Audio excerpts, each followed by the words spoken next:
Isang napakagandang pagpapala sa bawat isa po sa atin, mga kapatid, kaibigan. Good morning po sa ating lahat. Yan, sa ating Panginoong Diyos na buhay. Isang mapagpalang Sabado para sa ating lahat. Amen po. Ngayon po, gusto ko pong i-share sa inyo yung aking natutunan kay Lord, yung binigay niya sa aking revelation dito po sa Book of Isaiah, chapter 55, verse 7. Ito po ay patungkol po sa full of forgiveness. Full of forgiveness ng ating Panginoon.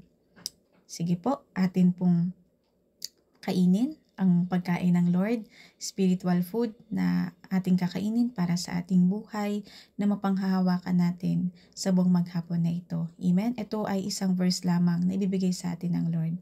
Sabi po rito sa Isaiah chapter 55 verse 7, lisanin ng masama ang kanyang lakad at ng liko ang kanyang mga pag-iisip at manumbalik siya sa Panginoon at kaawaan niya siya at sa aming Diyos sapagkat siya'y magpapatawad ng sagana.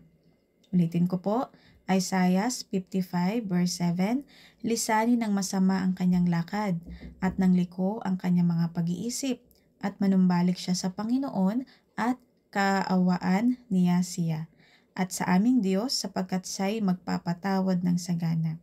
Pinakita po dito na sinabi dito na lisanin, ibig sabihin po ng lisanin, umalis na tayo, 'di ba? Umalis na ang tao or lisanin ng masama. Ibig sabihin ng masama, tao po yung tinutukoy dito.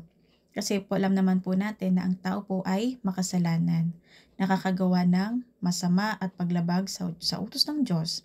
And sabi dito, lisanin ng masama ang kanyang lakad at ng liko ang kanyang mga pag-iisip.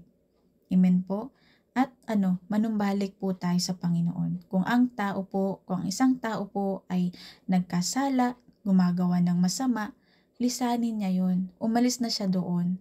At big sabihin, manumbalik siya sa Lord, humingi siya ng kapatawaran. Amen. Dahil ang Diyos naman po natin is sabi nga po dito na ang ating Diyos, siya yung Diyos na nagpapatawad. Magpapatawad ng sagana. Ibig sabihin, ang ating Diyos po ay punong-puno po ng pagpapatawad. Diba po? Kung ating iahambing ang Diyos at sa tao, ang tao po, diba po, hindi nagpapatawad. Nagpapatawad man siya matagal bago niya patawarin yung tao. Diba? Pero ang Diyos po, hindi nagpapatawad siya sandali lang. Halimbawa, humingi ka ng nakagawa ka ng kasalanan ngayon. Mamaya, lalapit ka sa Kanya, hihingi ng tawad, at siya naman po, patatawarin ka niya kaagad. Amen? Ipaparamdam niya sa iyo yung kapatawaran at yung pagmamahal at yung pagtanggap. Diba po? Hindi tulad nating mga tao kapag once na meron pong nakasakit sa atin, hindi po natin ito agad-agad napapatawad. Diba po? Matagal, halos taon natin hindi nakakalimutan yung mga ginagawa sa ating sakit o yung pananakit sa atin hanggang sa hindi natin napapatawad yung taong yon. Pero ang Diyos hindi ganon.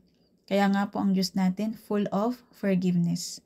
Kaya ang nais po sa atin ng Panginoon na kapag meron po tayo na may nakasakit sa atin, anong gagawin natin? Patawarin po natin.